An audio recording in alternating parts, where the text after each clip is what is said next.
fertility.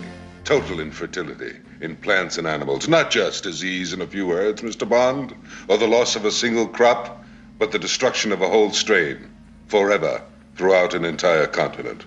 If my demands are not met, I shall proceed with the systematic extinction of whole species of cereals and livestock all over the world. When Sean Connery decided to take a rest from playing James Bond, new film actor George Lazenby was somehow chosen for his replacement. Now, Lazenby won the Golden Globe in 1969 for the most promising male newcomer for his role in On Her Majesty's Secret Service. Personally, I've got no idea how he won. Lazenby makes the mistake of trying to imitate Connery, rather than giving his own interpretation of the role. My name's Bond. James Bond.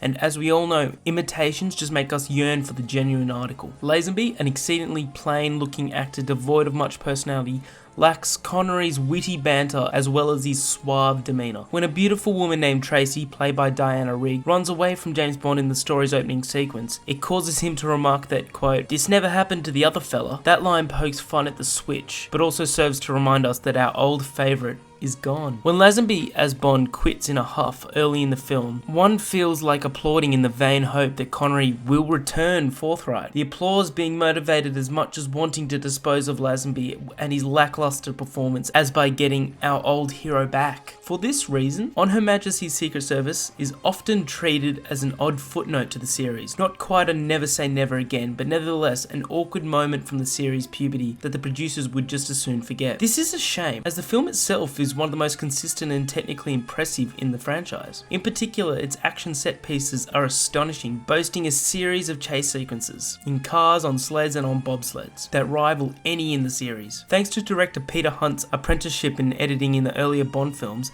even simple fist fights remain exciting. Similarly, the variety of locations flourishes the right amount of globe-trotting visual splendour without making one dizzy.